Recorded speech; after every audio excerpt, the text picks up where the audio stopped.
All right, we're back with episode 15 with Emanuel Pescari, aka Dr. Death, who's a current under 105K log press world record holder at 190 kilograms. That's 419 pounds for all of the American listeners. Also, Ultimate 105K World Championship winner in Paris last year, huge win. And also Austria's strongest man. Welcome to the show, Emanuel. Great to have you. Thanks for having me. Yeah, welcome. So, as we always do at the beginning of our show, we like to play some games. We've done trivia in the past. We're kind of getting on to trash or treasure this go around. I just say a name of a piece of equipment, food, exercise, or otherwise. We'll both trash or treasure around and just engage in some conversation about why we feel it's trash or treasure. Like to have a little bit of fun, so let's get started. First one is a Smith machine. Emanuel. Trash, I would say. Okay, John? I would say usually trash, but I did see a good video recently of someone doing a full searcher in a Smith machine that was somewhat impressive. So, At a Planet Fitness, no less. Yeah, to Planet Fitness. It was pretty great. Doing like 3.5 plates or something. It's pretty good. Awesome. Yeah, that's awesome. Yeah, I'm gonna have to go with trash on Smith machine too. Although that at Planet Fitness is a little bit of a pocket treasure, to borrow the term from you, John. Yeah, I just want to say, for strongmen and strength athletes in general, the Smith machine, I would say it's trash because it doesn't have a carryover to what we want to achieve. But like for bodybuilding, yeah, it can be used in a good way, so it always depends about what do you want to achieve with that, Absolutely. What do you think, John? Yeah, I'd say the same thing of like if you're doing it for moving and stuff, like it just doesn't work things quite as well as like doing freestanding weights. And because I either see just like, I think for bodybuilders it works and everything. And then there was that video of, I guess, the sprinter who does like jumps over the hurdles, who is doing that like trap bar, bouncing it on the Smith machine. Yeah. There's that going around for a bit, which I guess for sport carryover, that maybe might help if you're into jumping. I don't know. But overall, I'd say especially for athletes and everything, I don't think it's a very effective piece of equipment. And the footprint, it just takes up way too much space for what it is. Yeah, I agree with you guys wholeheartedly. It's an inferior machine. It's like a leg press. Why use that when you have more superior movements like squats, deadlifts? I mean, you can do a lot of things on a Smith machine, and we all know Big Z uses the Smith machine for his pressing accessory. I think there's a time and place for it, but as a machine for primary mover, total trash. So I think we all agree. Trash on Smith machine. There's better movements. Grippers, Emanuel, like hand grip, crush grip. This is a difficult one because personally, I used them when I was younger, but now not so much anymore. So I would say like it's trash. Okay, John? I'm a big fan of them. I like the Captains of Crush ones. For a while, I was working towards the 2.5 one. So it's a nice, like, practice thing. I think if, like, working at a desk, it's a nice thing to, like, instead of doing a stress ball, just doing, like, a gripper. It's always handy and everything. But you do have to be wary that you are just going to blow your grip out, especially with those heavier ones. Yeah. So I like them. I'd say treasure. Okay. Yeah, I'm on the fence on this too. I put this on here and I'm like, I should have a clear opinion, but I don't because I was the same way. I used to use grippers a lot when I was younger. They're sold as like this grip magic tool, but the reality is they have no carryover to anything. So, it's really awesome to see somebody with an amazing crush grip, but I just don't see the utility in the greater sport. So, yeah, trash. What do you think, Neil? What I do like about them is because like grip is basically a contraction and it's concentric only, like if you're just squeezing your fingers, and the grippers do give you an eccentric contraction type, which is good and will help to increase the eccentric strength which you will have. And the greater the eccentric strength is, or the greater the gap between eccentric and concentric strength, the greater you can build after your concentric strength. So in this regard, it might be beneficial, but it's like you said before, the carryover is somewhat not so good or not so great in my experience, because most of the time we just have an isometric contraction somewhere because we are just holding as hard as possible and as long as possible.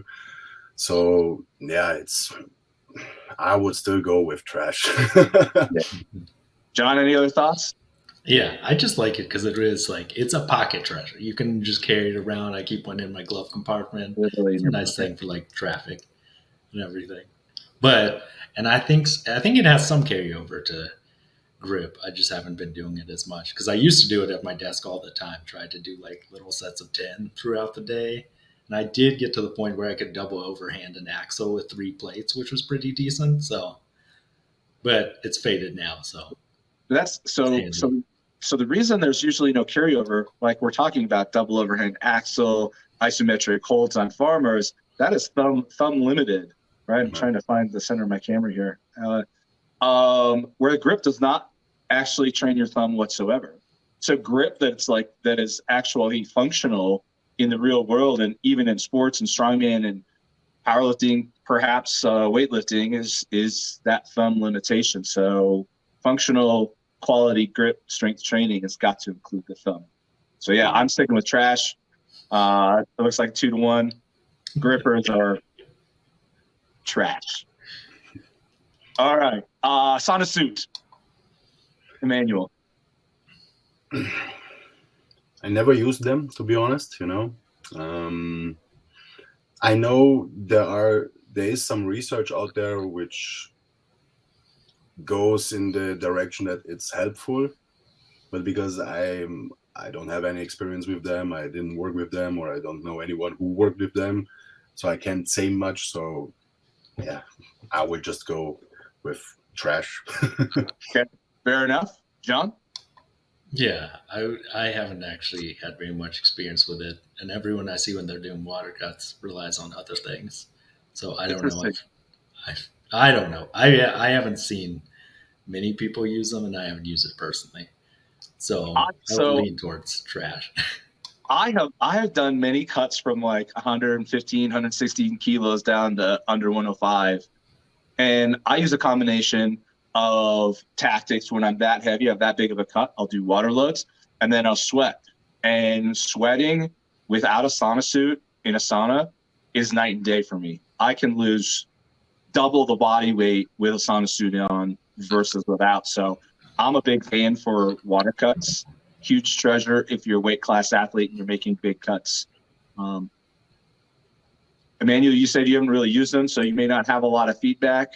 But I think it's still 2-1 trash. But in this case, I'm a big fan of them, though. I'm actually surprised you've never used one. I mean, what do you walk around at body weight? Yeah, that's the point. Usually, that's how I went into strongman, because here in Austria we have the U105 class, but because it's not that big, we don't have separate U105 competitions. So every time when I had to go into a competition, the weigh-in was 2 hours prior, and I always had to compete with the big guys. So a weight cut, or a weigh-in to do it 2 hours prior, for me it was like, I don't want to risk any strength losses because of a potential weight cut, and I don't want to get injuries or cramps during the competition after, because I'm so dehydrated and I wasn't able to rehydrate in the 2 hour time frame. Right. So that's why most of the time I'm walking around with 103, 104 kilograms. Okay, cool. No, that's most legit to me. I mean, we've had those conversations in the past too. I won't get into it too much here today, but 2 hour weigh-ins, that is a legit under 105K competition. Right here in the US, it's regularly 24 hours out. There's been some circumstances where it's been longer, where it shouldn't be, But yeah, we have plenty of time to replenish and walk in nice and fat and heavy the next day. So totally understandable there. I wish actually strongman should get more into that, especially world record wise. 2-hour weigh-ins, but that's a whole other conversation. When I did my world record with the log, I did 2 hours prior the weigh-in. That's awesome. That is completely legit, man, and I appreciate that. I mean, as not only as an athlete but as a fan of the sport, that's the way it needs to be done. It should be done. It makes it more legit, by all means. That's awesome. That's good to know. All right, moving on. Next ones are food. So I got to think about this a little bit because the foods that we eat here are certainly different than what I'm sure you're accustomed to or what's available in Austria. So first one, though, because a lot of people avoid this, I think all over the world, is butter. Emanuel. Yeah, I'm a huge fan of butter, so for me it's absolute treasure because there's also a lot of research about butter, and butter is good. And I'm a huge fan because my wife is half Greek, half French, and so she introduced me to butter with salt. And that's just the taste is just amazing, you know. Yeah. So I'm using now a lot of butter, and it's just beneficial for health reasons. There are good fats inside there, you know. So it's absolute treasure. Nice, John. Yeah, I would say it's definitely a treasure, especially because it just like makes food taste better. It's just good overall. Like, it's handy. Yeah. I mean, without a doubt, treasure. Everything you guys said. Plus, I mean, people need to stop avoiding fat. Like, fat is not evil. We have to have fat. You have to have saturated fat even. I mean, you don't want to overdo with saturated fat, but your cells will not function properly without saturated fat. Exactly. I mean, it's a huge treasure. Very nutritious, delicious, and very versatile. So huge treasure on butter. This one is pretty like ubiquitous, I think, with bodybuilding, but even people like dieting, everything is boiled chicken. Emanuel. Boiled chicken. Okay. Boiled chicken. It depends how it's done, you know, if it's boiled good, because I did that sometimes too, but in the pan to boil it. And if it's well done, the chicken tastes really good and isn't that dry anymore, you know, so you get a really good a good taste out of it, and the texture is also quite nice to eat, so it's not so dry anymore. And I guess, yeah, you have a little bit more of water in there, so you might get a little bit more satiety out of it. So for someone who's really hungry and in a diet, I would say it's a treasure. Okay. John. Well, if you believe what they talk about in Hollywood, just steamed or boiled chicken and broccoli, like you can put on 2 pounds a week or a kilo of muscle in like just a matter of no time. But in reality, I would say oftentimes I think for many people, they tend to do dietary choices that aren't always necessarily sustainable. So it's one of those things that I think many people, they're like, oh, you have to steam chicken or boil chicken, no butter. I don't know. I feel like that's not always sustainable for many people. So I would say trash if I have to pick. Yeah, that's an excellent point. Sustainability in a diet. So chicken obviously is treasure on its own. Boiling chicken. So I'm actually a lot of people don't know this, but I'm a formally trained chef in French culinarianism from Le Cordon Bleu. So as a former chef, I used to cook professionally. Did a stint in France myself. To me, it's an utter atrocity to boil chicken. To boil any meat, really, and it's so flavorless. Like I'm starting a mission, and it's coming. I'm in the beginning steps of it to change the way that we think about food as athletes, as fitness enthusiasts, as people that are, have weight loss goals, that we don't have to eat plain, bland, boring food to achieve those goals. And so, yeah, to me, boiled chicken is major trash. Don't throw it out if you've already boiled it. Of course, eat it, but don't do it again. Put some butter on it, buttered salt. Yeah. Butter, Smoosh it up. salted butter will make everything better. So I think we were 2-1 there. Trash. Sorry, Emmanuel. No problem. Yeah. All right. Next one is, so I think this is pretty good one for our European friends. Nutella. Trash or treasure? Trash. Okay. John? As a kid, I like to do Nutella peanut butter sandwiches, so that's like a soft spot in my heart. Or Nutella and You Swiss mix peanut cheese. butter and Nutella? Yeah. Okay. Peanut butter and Nutella or peanut butter and cheese. Those are like the sandwiches I made for myself back in my own lunch. We also went through a lot of Nutella, so I have a soft spot for it. So I'd say treasure. Okay. I'm not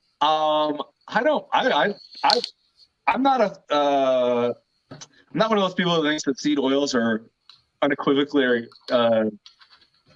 bad for you. I like nut butters, so I'm going with a treasure. I'm going to pick peanut butter before Nutella any day, but I mean, I love hazelnuts, so I'm going with treasure.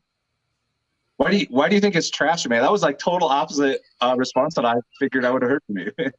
Yeah, because the thing is, like you talked before, like you both talked before, it's a sustainable diet, and not only that, but a healthy diet is mostly unprocessed food, which you are processing by yourself. So your Nutella is already something highly processed. So not only because of the seeds oil, what is inside there, but there are also many other ingredients which require some scientific title to be able to read it, So you're not really sure what you're ingesting and how it will affect your body and your performance, your sleep, and many other things, Of course, it's always dependent about the dosage because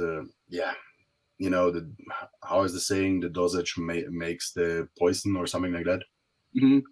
So I wouldn't say it's really bad if you are eating just a bit sometimes, but if it's really regularly and it's a lot, I wouldn't see that as really healthy and a performance kind of nutrition. Fair points. Very, very fair points. John, you've kind of already given us your thoughts. Any additional thoughts on that? The fact that like this is another episode where I get sandwich shamed, my Nutella sandwiches, and the last one was my hot tuna sandwiches. So I'm like, there's a theme here that all my sandwiches are not the ideal for a perfect diet. That's awesome. Yeah, I don't know. Emmanuel might have twisted my arm a little bit on this because I'm also a big opponent of consuming processed foods. And I didn't really think of that at first because, peanut butter generally here in the United States, sometimes they add additional like hydrogenated oils. Like you got to be careful what you're reading the ingredient list when you buy them. But more or less, they're just crushed peanuts, right? I don't know what the actual ingredients are in Nutella. So I'm going to take your word for it that it's highly processed. And I'm going to change my vote to trash because I agree 100% with what you said. The thing is not only that, but I don't know if you saw that, but there is kind of a meme where it's showing the Nutella glass, and I guess half of the glass is just sugar or something like that, So that's another point, which is like, sugar is not bad. Like fat, sugar and fats aren't bad, but if you are eating highly processed food really regularly and it's a lot of sugar inside there, maybe you're adding sugar by yourself through dextrose or whatever into your post-workout shake, you are ending with way too much sugar, in your diet, and your blood sugar and your insulin won't be that happy after a certain amount of time. Sure. Yeah. So I agree. I'm a kind of a big fan. I always say like, there's no bad food. There's just bad habits. Yeah. So yeah, I agree with that 100%. So I think we ended up like trash on each other. Yeah. I've been Sorry once swayed. again, John. I just looked up the ingredients. It's sugar, palm oil, and then hazelnuts only make up 13% of it. Oh, Skim milk really? powder is 7.5%. Oh, Fat that's sad. reduced cocoa. Yeah, the ingredients are not good. I Oh would man, I'm glad I say. changed my vote then, because that sounds terrible. So I've changed mine in retrospect. The right side of history. All right, well, let's move on. So 3 more, and we'll move on from here. These are events in strongman, specifically the 18-inch deadlift or silver dollar deadlift. Emanuel.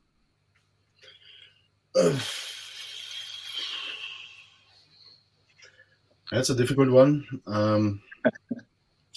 Just because of personal bias and weaknesses, I would say trash because my lockout in a deadlift is not so good.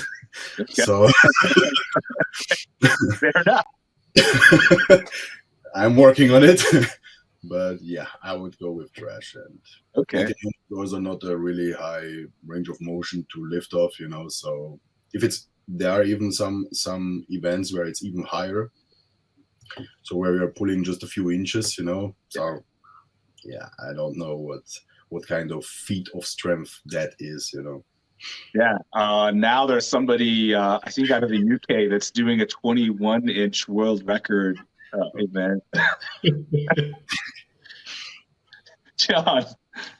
Yeah, I would have to toe the party line and say that it is trash. Definitely trash in my opinion. Kind of along what Emanuel already said. What kind of feat of strength is that? I mean, it has its place in the gym, right? For training, I think, perhaps. But in strongman, it doesn't really prove a lot. I'm actually a very strong deadlifter. 18-inch deadlift, I could definitely probably pull. I don't know. I'm not gonna guess because I haven't done it in a while, but would definitely favor me. But I still hate it because what is it proving other than ego? Yeah. Yeah, I think it's a big pile of trash. Any final thoughts, Emanuel? Yeah, and the thing is, most of them also have, you're starting at 18-inch, but after you have, let's say, a kabuki deadlift bar, with an extreme whip, so you're reducing range of motion even more. So it's basically not 18-inch anymore, but like 21 or 22 or something, So yeah, pointless. John, any final thoughts on 18-inch? Yeah, I mean that's a very valid point. I've seen so many silver dollar ones or the Hummer tire ones where the last thing doesn't even break the ground, or they have to like do an extra lockout just to get that have the weight leave the ground. I'm like, there's too much variability. Yeah, and while I thought it was really, I'm always a fan when strongmen come up with ways to cheat the system because it's always hilarious. James Deffenbach, America's one year, did an 18-inch deadlift. His lower legs, his tibia was short enough where he could get his knees under the bar before he actually pulled it off the ground. And then just set up with it. And it was like, I don't know, it was like 500 kilos plus, man. It was ridiculous. Awesome, but with cases like that, it's like, should that be an event in strongman? Probably not. All right, next one is front or forward hold. Emanuel. Yeah. Also, again, but it's just because I'm biased again and I'm weak at that. I will go with trash. Front hold, so that's like shoulder strength, shoulder and upper back, right? When you're holding straight out for just isometric hold. Yeah, and core, and even core, because you might get into an flexion, and you don't want the flexion, so you have to stay in an anti-flexion situation, or position. And yeah, I'm not that bad at it, but I just don't like it so much because, I really don't like isometric contractions, even though I train them really regularly. But it's like the hardest thing for me. So, so trash. Yeah, I would go with trash. Okay, John. I would say because almost every event I've seen do it with, it's really hard to like judge how straight people are holding it. I think the only place that a front hold has in a competition is I've seen a good like it's a good tiebreaker event and everything, but I don't know if it's a good standalone event. So Yeah. I would Um, say generally trash.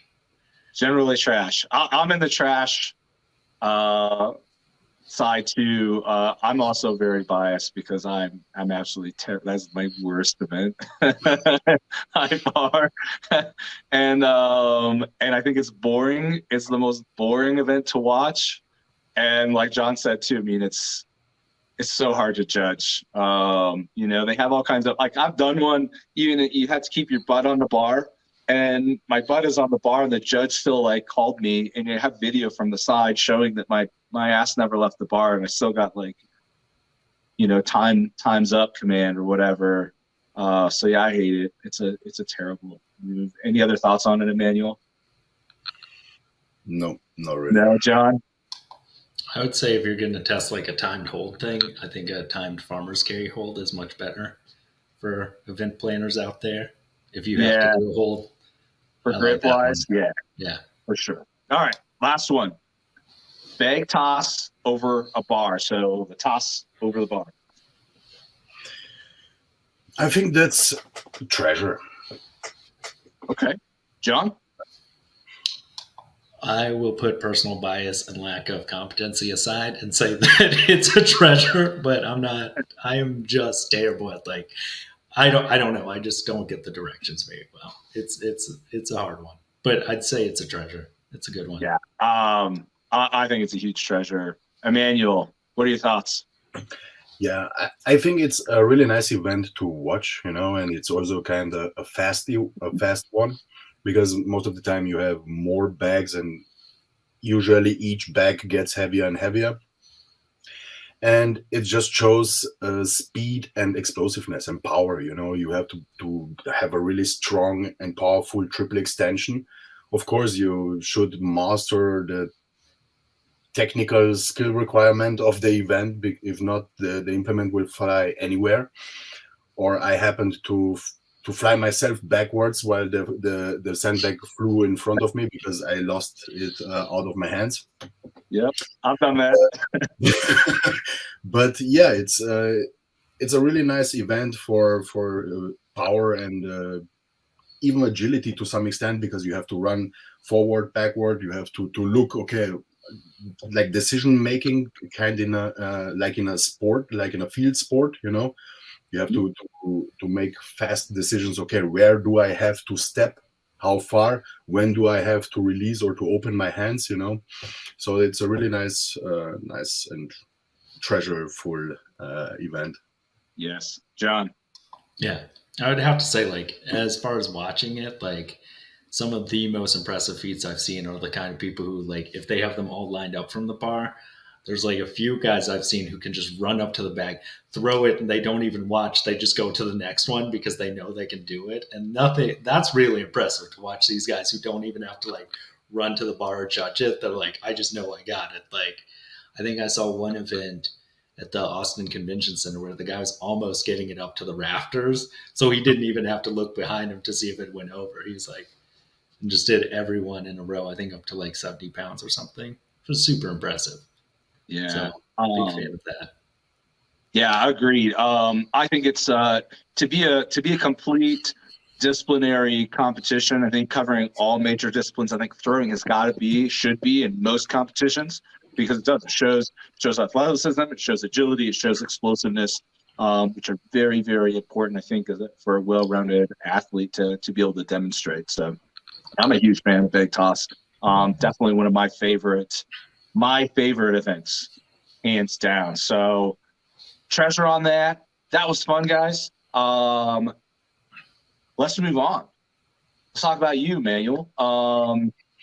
John, do you want to kick it off with any questions for Emmanuel? Yeah, I was gonna say the biggest thing I've been impressed by is the fact that, like you said, you compete against guys who are bigger than you with these 2-hour weigh-ins and everything.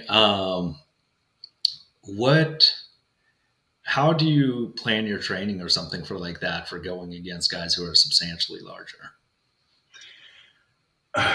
That's so when I started into strongman, it was just basically mind switch, I would say. I always liked to train hard and heavy. But when I got to the point that I had to compete against bigger guys and stronger guys, because towards the end of my like commercial gym career, let's say like that, before I started strongman, I was decently strong in an average gym, and I was like basically the strongest in an average gym or a commercial gym. But after I got into strongman and competing against the big guys, I just saw, okay, I have to step a notch up and to go even harder in my training and to just switch my mindset and just push myself more, you know. So that's how I made my first steps into strongman and how I could push my strength even further. Now, of course, I have to periodize my training and to structure my training way more intelligently, because just pushing all the time and going balls to the walls is not helping at all, and just might cause injuries and problems, or yeah, you are just on a plateau maybe. But yeah, I would just say many are just at the beginning not pushing hard enough, and they're just looking for too many fancy things. You know, at the beginning I just focused on the compound movements, on some variations of them, and I tried to get them at each one as strong as possible, you know. And I was always a huge fan of kind of a whole body training more frequently. So I always trained my whole body, and also kept some kind of endurance session in there as well, because I wanted to be somewhat well-rounded, not only as strong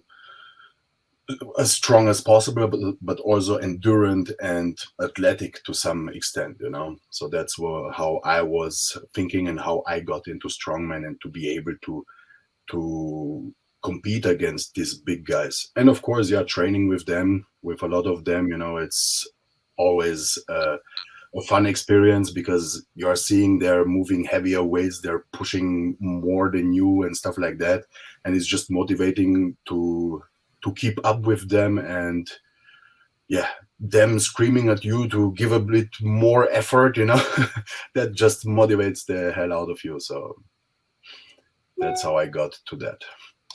Yeah. I think too is like you get an opportunity to train with those guys too, to realize there's certain events that you're just going to be naturally better at too than the big guys. I think, you know, as 105K athletes, front carries, you know, we're smaller guys with smaller bellies, less diaphragm pushing into the object they're carrying, are going to do a lot better.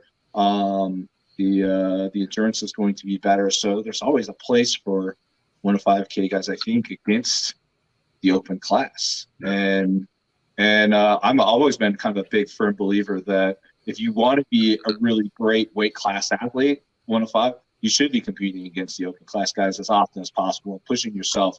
That way you're not getting comfortable in. And I'm sure it's very much the same for you when you're out training, getting ready for a big under 105K show. Do you find yourself going and just competing against doing like primer shows with the open class ahead of time? It depends. Most of the time, I still like to compete in Austria or sometimes in Germany, and most of the time here I'm in Germany, for example. I'm just allowed to compete against the big guys. Of course, I could compete in the U105 too, but it's the U105 class in the German-speaking region here in Europe is not on that level like it's internationally or in America, for example, or even in England, let's say. So here, the way to go if you want to get really strong is to compete against the heavy guys. And in general, I would always recommend, just make a few or do a few competitions against the heavy guys to see, okay, how are they performing, you know, how are they pushing themselves, and are you able to push even further beyond your limitations or your how should I say, maybe your barriers which you have in your mind, because there is something which might maybe subconsciously is telling you, yeah, I can't push that hard, or I won't be able to lift that, or something like that. But in that situation, under that hormonal cascade of adrenaline and cortisol, you might be able to lift something you never thought of, So Yeah. just go in there and try it, Absolutely. Do you have something you want to say too, John? I kind of Oh felt like yeah, I kind no. of I think because you had the standout quote recently, and I think the Instagram story talking about like it is strongman, it's not heavy man, and I think sometimes people have this idea that it's just simply mass moves mass. You just get heavier and heavier, and I think an interesting point I thought of was the fact that the Rogue Invitational afterwards, Martins talked about, oh, I got too heavy for this show. And I think oftentimes there's this idea that you just keep getting heavier and heavier and you'll get stronger. And it's this idea where suddenly your carries are going to be different, your stone loading is going to be different. These things change. So I was just saying that that's impressive. And that quote stood out to me, that it's strong man, not heavy man. Because that's always a good one. But yeah, that was my main thought about that. But I like also now in the, if you're looking the open weight category or in the open weight class in general, I think there's a small shift now towards more athleticism. Like if you're looking at someone like Mitchell Hooper or Novikov, the best example, or there are some other guys, which are really, really strong, but they are not that massive anymore, They want to be more athletic, more explosive, and I think that's the right way to go now. Even though Hafthor, for example, was like 200 kilograms when he was at his best, he wasn't that massive because he wasn't that fat. Of course, he had body fat, but he still looked athletic. He looked like a monster, but like a bodybuilder monster in his off season, for example. Yeah, but I mean, he's also, like 2 meters tall. Yeah. I mean, he's a massive. I think you get to feel a lot of mass on his body. But yeah, you're right. Novikov is what, maybe 135, 140 at his top weight, something like that.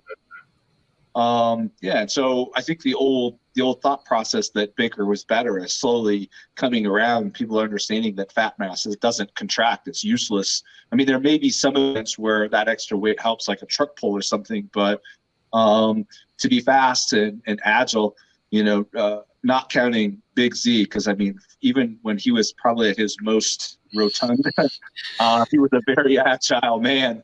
Yeah, But yeah, I think the athleticism and everything is a big payoff for being a leaner athlete. We're starting to see that more and more, even in powerlifting. That old, lazy, fat powerlifting body style is kind of a thing of the past now too. People realizing that muscle mass is much more valuable. Yeah. For obvious reasons. Exactly. Yeah. So your comment about the strongman not being strongman. I mean, that there was kind of a bigger story there. I don't know if you want to talk about that at all with Austria's strongest man and potential promises made. Yeah, sure, no problem. I know, and it was thought like that because the first 1 or 2 stories which I posted, I basically took Strongman Champions League and Giants Live and put them together and just spoke really basic about my opinions and thought about that. And the problem was that it was promised to us from Strongman Champions League, from Giants Live, that the winner from Austria's Strongest Man, so our Austria's Strongest Man is called Austrian Summer Giant, or just Austrian Giant, the winner will get an invitation. For Strongman Champions League, it was anyway already the case because, we had Martin Wildauer, who won the Strongman Champions League in 2014. And he even held some competitions for SCL in Austria as well. But the promise came mostly from Giants Life, because our president spoke with someone from Giants Life, and prior to the Austrian Summer Giant or Austria's Strongest Man, they said, yeah, okay, we will do that, we will accept that, because they have done this already in the past before, and the winner would get an invitation. And yeah, obviously 6 months, 7 months later, after the competition now, our president asked again, hey, look, it's been now a while. I wanted just to ask to see, okay, when he will be able to compete, because you promised us an invitation. And first, the Strongman Champions League, one of the organizers said, yeah, there's some other backstory which I don't want to mention now, but he said, yeah, we don't want, I respect, because I won it, I respect his performances, I respect his achievements. It's huge what he's able to do at U105, at this bodyweight, but we don't want this kind of small athletes. We want just 130 kilo plus athletes. We want big guys, because they are easier to sell and to promote. So this is what one of the organizers from Strongman Champions League said. Giants Life, they had after some kind of conversation again, and they said, no, we don't want that either, or something like that. And after, he also mentioned, and this I wrote later, a few days later in my story, that yeah, if I want an invitation, I just have to pay 15,000 pounds, and I will get one. Yeah. And of course, after Giants Life wrote me and asked me, yeah, who made this promise? And I should stop smashing them and down talking them, and that all this is a lie, and our president never spoke with one of them or something like that. And yeah, I said after, okay, I will not continue with that, because if they are saying we are lying, and I wrote him after, hey, just think about it. I wasn't offensive. I didn't attack him in any way. I stayed polite, and I always want to stay polite. And I told him, just think about it. Why should we lie about something like that? It never was my goal to go to a Giants Life competition, because I'm a U105 athlete, and there are no Giants Life U105 competitions. If there would be, I would want to go to one of their competitions, but not to an open Giants Life competition. But because this promise was made, I wanted to talk about that, and I wanted to speak about this, and to ask why it's like that, especially after with this money offer, which made no sense at all. So why would we lie about that if we wouldn't have any return or any benefit from it, And he said, no, that's not true. It's a lie. And yeah. I find it interesting. I mean, a couple of points that you made. For SCL to say that they don't want under 105Ks in open class, because that's the entire purpose, traditional purpose of the under 105K class, was as a stepping stone to the open class. When I was at SCL under 105K Worlds in 2018, after the show, they'd asked me if I had any plans to move into the open class, because it was sort of the obvious progression. So it's kind of interesting that they would say that to you. But then we've got athletes like Rob Kearney out of the United States and Kevin Ferris, who both moved from 105K into Giants. And I mean, Rob Kearney still walks around at 115, 120 tops, I think. I don't know. Maybe he's a little heavier now these days, but he started out pretty light. And I think Kevin Ferris did too. I don't know that Kevin Ferris is over 125. I would be surprised if he is, honestly. So it's very surprising to hear that, because there's there's actually a lot of noteworthy athletes in the past who've gone and competed in either Giants or World's Strongest Man. You know, obviously they're connected. At much lighter weight classes. I mean, who did we just talk about recently, John? Who was I think he was about exactly 120 and made the finals in 2014, 13. And it always drives me nuts because his name always escapes me. So I mean, it's not uncommon. I know like 120 is, 15 kilograms more than what you're walking around at now, but it's not a massive, it's not that big 130, 140 plus athlete. So it's just kind of a strange response to get. He mentioned after that for the U105s, even though I'm the strongest man of Austria overall, they have the U105 championship, the Strongman Champions League, U105 World Championship, so I can go there. So, but in the normal Champions League, he doesn't want to have U105s. And now our president was speaking with another one from the organizers. I don't know how many there are.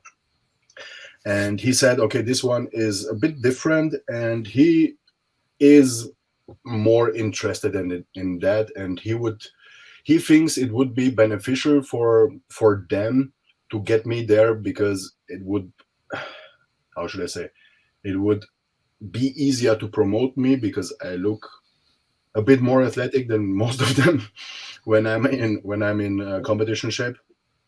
And the weights I'm able to move is also quite decent, So he thinks it might be a good opportunity to promote the Champions League even more, So Yeah. I might be able to get now to some Strongman Champions League competitions, which I hope.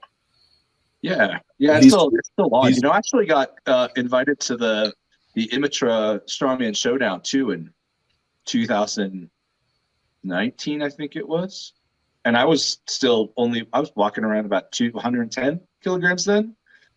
So it's really odd for me to hear that. And also, Strongman Champions League, as I understand it, they struggle to fill the ranks at a lot of their competitions, and usually they're going to let anybody come that has the resources to travel to their competitions. So, I wish I had some good advice for you. It just seems very odd that's the messaging that you're receiving, especially being that close to the SCL circuit. I mean, It's all around. They're all around you, so. It's actually kind of peculiar. I'd be kind of interested to hear how this pans out for you. That's what I wanted to say, at least to let me compete in Romania, because I was born in Romania and they have one Strongman Champions League competition in Romania, so that would be really nice, Yeah, for sure. So, but then with Giants Live, that's just not really going anywhere at this point, and nobody's really kind of agreeing that there was any promise made, is what it sounds like. No, they are saying we are lying, and that's unfortunate. That's really unfortunate. Obviously not my fault, but sorry that's happening. I mean, we unfortunately see that so much in strongman that there's. I mean, we've got guys here in the United States too that there's always a question. When World's Strongest Man invites some unknown athlete that has not accomplished really anything from the far corner of the world, when we've got guys that are right here that are, could challenge the world record log press, for instance, guys that are, moving 1,000-pound yokes. Maybe not as fast as Mitch Hooper is, but very close. I mean, very, very competitive, very, very strong guys. And the politics sometimes it just throws such a wrench into the sport, and it makes it look less about, I mean, kind of like you said, less about the accomplishments and the ability, and more about, how's it going to make us look, or how much money can we make off of it, right? And it becomes less sporting and more, I don't know, circus. Yeah. in the end, it's just a business somewhere, you know. So they're Yep, trying to make money. it is. It's the unfortunate aspect. I think all sports end up kind of going through this phase too. Unfortunately, boxing, has done it. I think MMA has gone through that phase. That's it's unfortunate. There's so many great athletes in the world who are more than capable of have proven themselves and just don't get the opportunities that they deserve. And hopefully someday the sport evolves beyond that, and it becomes a real sport where there's opportunity for the people that are working hard, proving themselves, and actually earning their place rather than being meeting a check mark or whatever it is. Yeah. Yeah, for me it was like because Mitchell Hooper said like he posted something in his story that I want to go there and I just try to push myself there, but that's not what I wanted, you know. Right. Like I said before, you know, it was never my goal, and I really don't care, you know, if I get an invitation or not, but it's just the promise which has been made Mhm. and yeah is now turned over to us that we are lying, you know. That's really not cool, that's really unfair. And I really like Giants Life. They're doing something great for the sport. All the athletes are awesome, you know, really awesome, and they are just like the genetic top 1% of the world. Yeah. If they wouldn't be there, and I don't want to try to bring myself up there as well, you know. It's just because of the matter of fact that they said something, you know, and it's not to push Absolutely. me or Austria or something else. If it would have been, no, let's say like that. If I would have been invited, I would have loved to go, but to represent the U105 class. So Right. if, you know, so this was after we got the information about the Giants Live invitation. This was my first goal because my goal is to push the 105 strongman weight class more and more, you know. So that's what after I was thinking about. But now and even before all this happened, I never really wanted to go to Giants Live, and I really don't care about that, you know. Yeah. Well, I mean, if you really want to do it, I think Mitch Huber's probably kind of right though. If you really want to do something, you want to achieve something.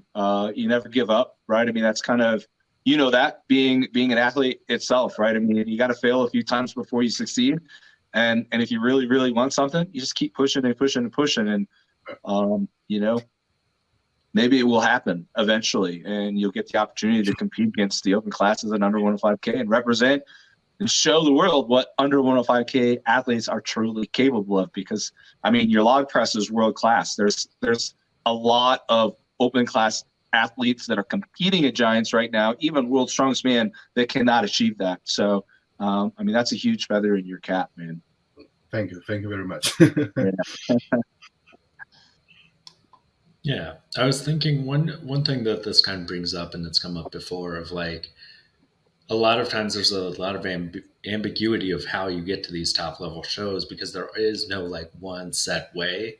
So it can just be like, I know they posted in their story you can go to OSG and the qualifiers go to Giants Live or whatever. But I think oftentimes there are too many windows of ambiguity because then it comes this thing where it's like your word versus someone else's word rather than this like nice kind of set path for things. And I think sometimes that might, I think it could definitely benefit the sport to have like clear paths towards these large shows rather than just kind of either you're in the top three at OSG or you know the right people or you happen to have the right reputation or whatever leads to there. So I was wondering, would you have suggestions on like how they could develop better ways to like paths to these larger shows or like I don't know, ways to kind of improve the system?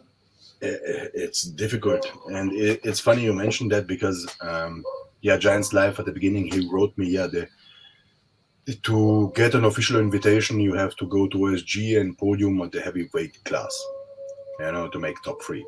And after I asked, yeah, but that's not the only way. The reply I got was, yeah, I never said that's the only way. But there are many ways, and we saw that also with, like, let's take Larry Wheels, who's obviously not a strongman, but who has a huge following on Instagram and stuff. And also, I don't know. It's how I said, for me, I really don't care. I really don't bother with that. So they can do however they want. If they want really to get invitations out, or official invitations out, other than going to OSG, they should think about something and make it public. Why hide it, or why have just special people randomly selected to random competitions? Make it public what you want, and yeah, what the requirements are, and after, no one can say anything anymore. And don't make just promises behind, or in the shadows, let's say like that, to certain people, and after don't hold your promise anymore. Yeah. I feel like there are other competitions that lead to Giants Live. I don't follow it well because that's never been my path either. But I'm pretty positive that there's other qualifying competitions that are held around the country. I'm pretty sure OSG, unless they've changed that now. But in past years, OSG has not been the only path to Giants Live, obviously, because, I mean, as you mentioned, other people are joining Giants Live from all around the world. What are they doing to qualify? Yeah. I mean, they've got to be just getting invites. It's who you know sometimes, right? That's the unfortunate aspect of business in general. I think it's not who you are or what you know, it's who you know. Right? Yeah, but that's everywhere like that, no? Yeah, it is. But I mean, I agree. I mean, overall, we talk about it all the time on the shows, the lack of standards in strongman. And I mean, this is just one more aspect of the lack of standards in strongman. Is there's no clear defined path that anyone can follow to get to the top. It's sort of ambiguous.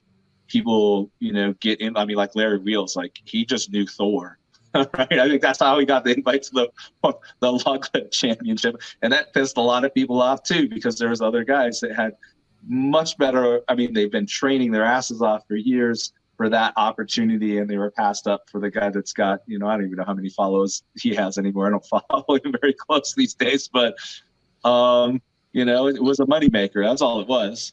And it's unfortunate that sport turns into that rather than, again, the achievement and ability of the athlete.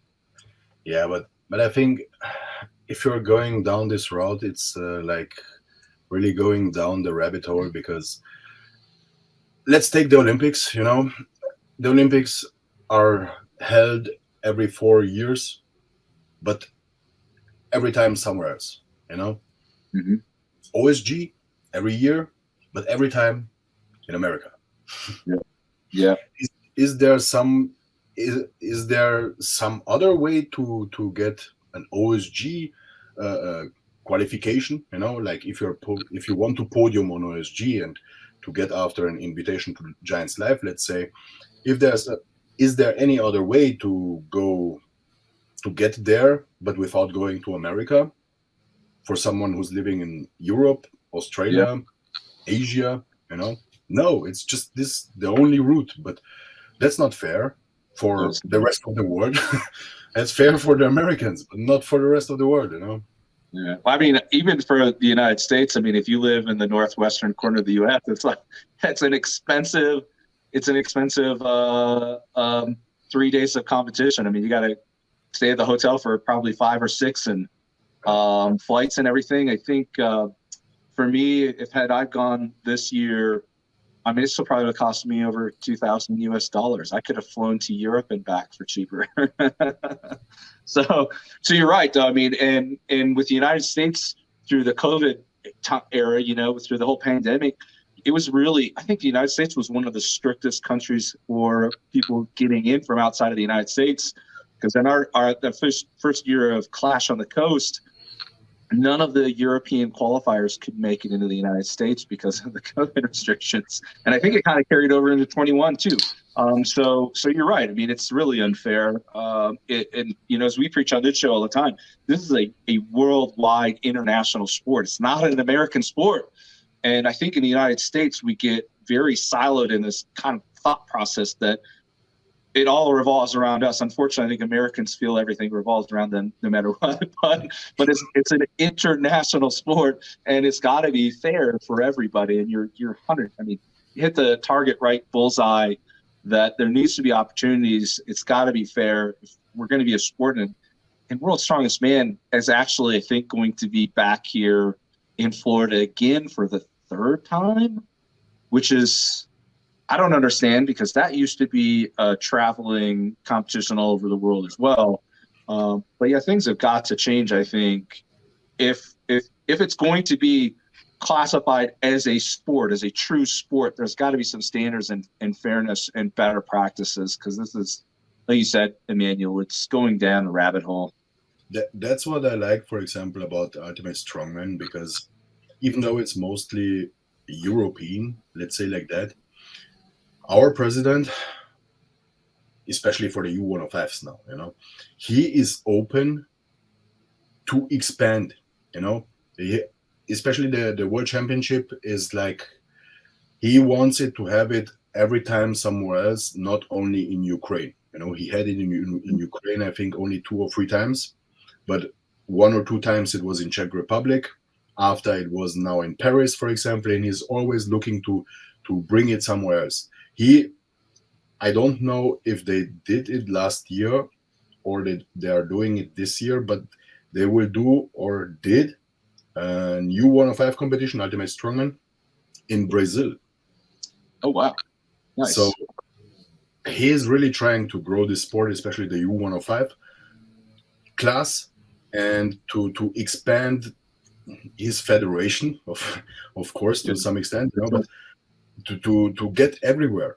And I'm sure if there are many places everywhere in the world, the championship will be every year somewhere else, That's fun. I mean, that's like, as an athlete too, I mean, it gets expensive if you're paying out of your own pocket, which I think a lot of us end up doing because sponsorships are so hard to get because of the lack of exposure. But yeah, I think if you're going to put the money into it, it's nice to get out and see the world while you're at it. And Brazil sounds like, I remember seeing he was in Brazil just last year too. I think must have been negotiating things. And yeah, so I think he actually competed, didn't he, in Brazil last year? I think, yeah. Yeah, so that's amazing. That's good to hear, man. I hope that grows. Under 105K can have its own world championships. We don't need to rely on World's Strongest Man or Giants. Carve our own path. I mean, that's what Clash was doing, and I think they're still working on it. Clash is going to be in Hilton Head Island, South Carolina, again in March, I believe. So that's coming up soon. So, I mean, the future is bright, I think, for the under 105K. We just got to stay the course and do things better than what has been going on in the past. Create some standards, get a clear path for invites, for elevating in the sport, and make it so that the opportunities are available to those who work the hardest. Because that's what it should be about, right? It's not the strongest man if you're not inviting the strongest men in the world. Yeah. Right?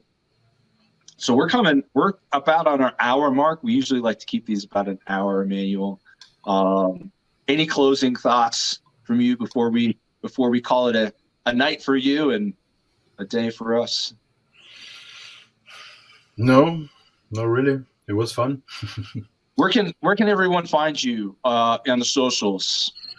Yeah, mostly I'm on Instagram, but I do have Facebook and TikTok too, which I'm feeding sometimes. And yeah, just Emanuel Pescari. There can everyone find me. Awesome, man. Well, it was a great pleasure to have you. I wish you the very best. We'll be following close, and hopefully we can have you back on the show sometime in the future. Thank you. I would look forward for that. Yeah. All right. Thank you John? so much. Yeah. When's your next competition? That was the one other thing I wanted to ask. What's your next plan? I think I will start this year, which is funny. With in Germany we have the FIBO, which is a big fitness expo, and there's always a strongman competition. Until now, it was a giant a strongman Champions League competition, but I don't know how it will be this year. Perhaps it will be again a Champions League competition, but yeah, it's an open class competition, so this will be my first in April. Nice. Awesome. That's exciting. Good luck, man. Yeah. Thank you. And definitely thanks for coming on the show. Thanks for having me. It was great. Support us on Patreon or Anchor, and find us on Instagram or Facebook.